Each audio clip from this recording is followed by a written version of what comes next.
All right, now we're doing a movie called Valley of the Dead. So, listen to the title, you already know what time it is. So we see this little wedding being taking place. Everything's all happy-dappy. And all of a sudden, some Germans come out of nowhere. And this one kid gets him over there, gives him a glass of vodka. He starts choking on it. They start laughing a little bit. And then he gets his man to let the machine gun off and waste the entire freaking family. I'm like, why? What for? What they rolling ball about that for in the first place? Like, what did they do? We get the scene with this guy by the name of General Jan, or Lorenzo, let's just call him that. He's about to be lit by an execution squad. I'm like, what the fuck? But then his uncle comes and saves him in the nick of time. Apparently his uncle's like the chief or something like that. So apparently he headbutted a judge who happened to be the brother that's on the opposite side of the position, the Reds that they call them or whatever. I guess the Confederates or the fascists.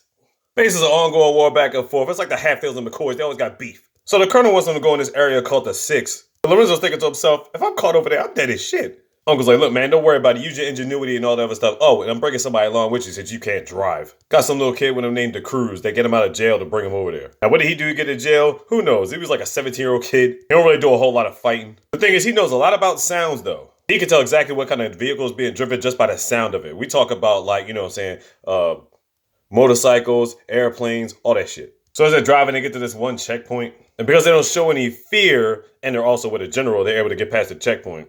Don't ask how. So as they're driving this checkpoint, you see this one fighter pilot fighting another fighter pilot in the middle of the air. One of them crash lands or whatever like that. The other one floats away. So you think to yourself, is this person done deal? But because they think the pilot might be Italian or something like that, it's like, let's go help out our comrade. So you're going to go leave your truck and go through the woods to help out this supposed comrade. So they go through the woods, they finally find his comrade or whatever like that, but his parachute is ejected over. Matter of fact, he has no arms or legs, and he's just laying there dead as shit. So after all that, they end up getting bombarded right away by some dudes. They get bombarded by General Cheech Martin. I'm just saying that he actually looks like he reminds me of him. But anyway, and they got their crew, this big dude named Broski, this ex-marksman named Jaime, this lady named Muerte, but they call it a priest killer. This guy by the name of Lobos, but he go by a different name. We'll tell that later. Now, they bombard these niggas, take their weapons. Then she finds the letter on them. Now, the letter says, if you got the balls to do something, something like that. So you're thinking to yourself, like, did the uncle just set him up to fail? So nobody knows exactly what the letter means. So as one of them is checking the parachute guy, he's got this blue smoke around him or something. Right before they're about to finish off our crew, Lorenzo and Decruz, all of a sudden the pilot comes back to life and starts crawling towards the niggas. You're like, what the fuck? Because he had no arms and legs, they was easily able to stop him, headshot. But like, the dead came back to life? That's impossible. But we all know that shit to be a fucking zombie. But it turns out one of the dudes got bit before they was able to stop him, so you know what that means. He turned into a zombie, but bottom line is they stopped him too. So it gets to the point they think Lorenzo and Decruz got some information, so basically they're going to take him back to their hideout to get some information out of him. They're going to face some guy by the name of the Nail Clipper. They say, trust me, you'll understand the name when it's time for you to meet him. So it gets to the point they go back to the hideout, but the hideout is done deal's all fucked. Everybody laying there, done deal, dead as shit, but then all of a sudden, one of them starts getting back up. You know what time it is. They're still like, no, we can't shoot our comrades. They're not your comrades no more. And then Lorenzo starts noticing all them niggas start getting up. You're like, you know what time it is. They gotta shoot their way out. They gotta get the hell out of there. Now, Jaime don't trust none of them niggas, but he's still with the cause, you know what I'm saying? They end up finding a boat and getting away. But zombies will keep following you, walk into the water and drown and shit. So we get to this one point when we get to the other side, right? Then they see this one big lady zombie. You're thinking to yourself, don't shoot her, yo. Because as soon as you shoot her, all the rest are gonna pop out. And what happens? Shoots a done deal in their head. Oh, bunch of them start popping out. They gotta run again. Unfortunately, Broski got bit. And that was the end of him, done deal. So they're thinking to themselves, what are we supposed to do now? So basically, they get back on a boat. And General Cheech is like, look, I got this spot where we got weapons, ammunition, you know what I'm saying, all this other stuff. Food and whatnot. So basically, that's the only place we can go right now. So that's where they're going. So they end up getting to this spot, but it's already occupied by 3 other people. It's like these 2 dudes, 2 marksmen, and 1 nun. But don't sleep with the nun. She got guns too. They all got guns. So they're trying to make sure everybody gets along because bottom line is both sides belong to different opposite oppositions of the revolution and whatnot. But we all know zombies don't give a fuck who you are. They're going to attack everybody. So after they calm them down, they got to team up and work together and all this. So the Decruz gets to know locals, but then he finds out, he's like, wait a minute, I know who you are. His real name was like Martin Abibi or something like that. He used to be a racer. And he got his autograph back when he was like 10 years old, like a decade ago. But the thing is, he says, he don't race no more, obviously, because of the war. Now it's all about beef. Talks about how he was a shitty racer, but the bottom line is, yeah, I was bad at racing, but the point is, you always finish the race. Now, Jaime hasn't trusted none of them niggas since the beginning. He's trying to get the general back on his side, and we see while everybody's doing stuff, all of a sudden we see a phone there too. Jaime makes a phone call. Do you think to yourself, who the heck did he call? So then it gets to a point like, wait a minute, they saw a zombie, so you know what that means? They shoot one, and then a whole bunch of them start coming out again. So all of them end up trying to escape out the back, right? Now, Martin, he loves playing with dynamite, so guess what? He got the explosives, he will get it popping. As soon as they come through the door, he launches the TNT and blows up a bunch of them niggas. He made it alive, of course, I'm just saying. So at this point, Lorenzo and the general and all that, they working together, you know what I'm saying? Bottom line is you think this is where they gonna go now. And Lorenzo's like, look, we gotta go to the spot. See if we get anything popping. But where they land at first is where the massacre happened at the beginning of the movie. But there's no bodies there. You pretty much guess where they went. They went on a zombie killing spree. That's what happened. They check out this back door. There's like a bunch of stuff there. And you can sense where the blue smoke has been around at too. Then we find out one person is still alive. Turns out it's the bride, Anna. How the fuck did she survive this shit? All right, so she tells the story. Basically, what happened is when they were launching all the bullets or whatever like that, her husband jumped in front of the way so she could get saved by the bullets, but she did get shot in her leg. They said the Germans were going through the corridors and all stuff, and then all of a sudden they started turning into zombies. Everything happened, and according to all the mayhem, she just hid herself in some type of closet or something. Now, why did they not check to see if she was still alive? Who knows? If everybody was jumping around, moving around, maybe it's because of the chaos. We don't know. So now Decruz is trying to find a vehicle, get it started up so they get to move on, you know what I'm saying? While he's doing that, we hear that familiar sound. You know what time it is. The zombies are caught up. And the zombies came through the spot they were at. So they had no choice. They had to go through this little bunker. Realizing they'd be pretty much fucked if there was no exit on the outside of it. You know what I'm saying? So they go through this bunker. They're trying to save the bride's life or whatever like that. Because, you know, her leg was messed up. And all of a sudden we find out she just turned to a zombie. Like, oh, what the heck just happened here? Did she get bit? Apparently she didn't. The effects didn't take later on or whatever like that. Bottom line, they got to get her done. But wait a minute. She ended up biting Rafir. Oh no. Rafir about to be done deal. But we found out Rafir wasn't bit. It was just blood coming out of her mouth or whatever like that. He's like, yo, check the shoe. And then he pulled up the sock or whatever like that. And there was no bite marks. Rafir was safe. But you know who wasn't safe when they was escaping? That goddamn nun.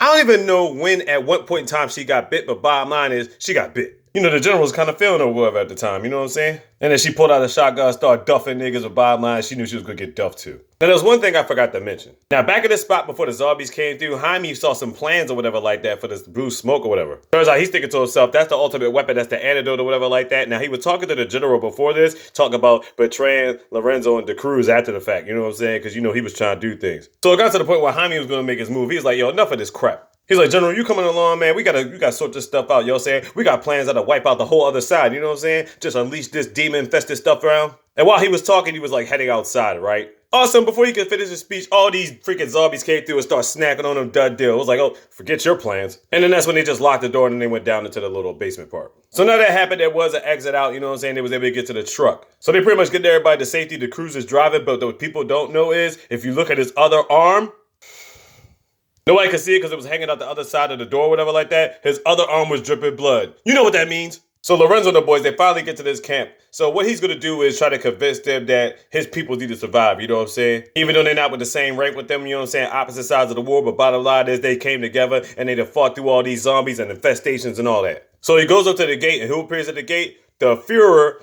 with his uncle. His uncle wants to come through and get through with all this other stuff, you know what I'm saying? But he doesn't want them bringing the other dudes there. He's like, you know I gotta make sure my comrades is good. So Lorenzo basically dejected. He tells his niggas like, look, man, we got to bust in through there, basically. You know what I'm saying? Cause some noise, cause some ruckus. Meanwhile, the uncle's trying to convince the Führer like, yo, we gotta let them do it. You know what I'm saying? Bottom line, we gotta make it happen. The Führer's like, man, you ain't never been in charge of this shit. Bow, bangs off on him. Uncle done deal daddy shit. The Germans have taken over the base. So now while our peoples are trying to come up with a plan, so Martin's looking for his explosives. He's like, where are my explosives at? Decruz is wearing all his explosives and he's got a grenade in his hand. You know what I'm saying? Then he shows him his arm. He's like, look, man, I got to make it happen. I got to do what I got to do.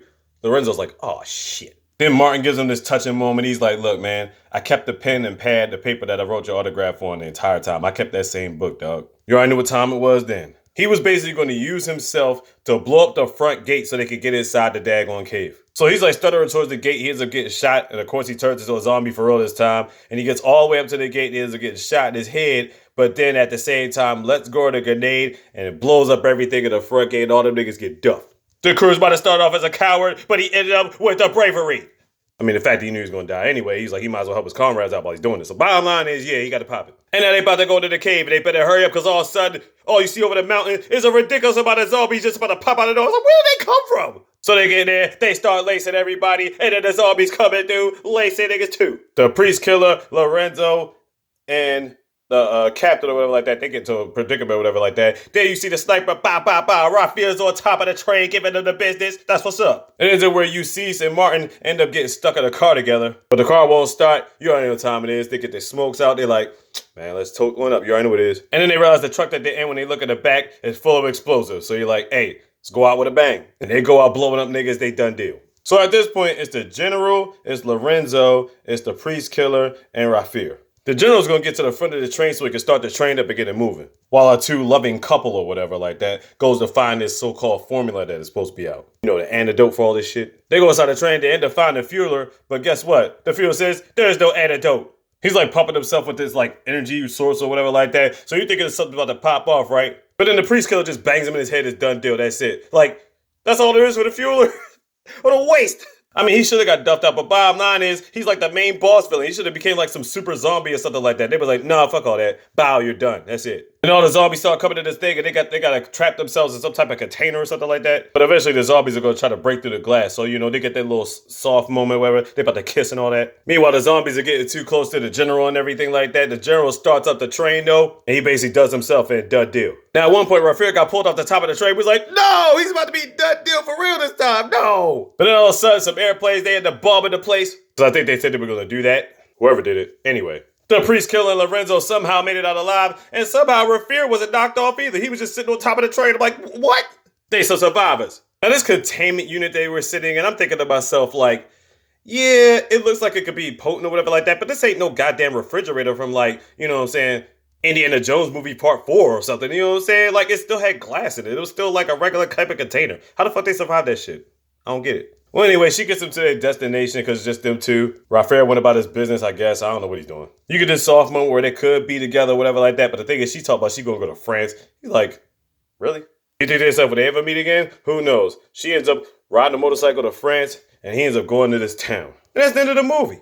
I mean, look, it was a zombie movie. I expected a lot of mayhem, and we got all that. I expected a halfway love story between the two top people. I expected somebody to be a backstabber, talk about I got the master plans for something. I expected the cowardly sidekick to all of a sudden become brave all of a sudden. And bottom line, we got all that. So there you go. Valley of the Dead on Netflix. Check it out.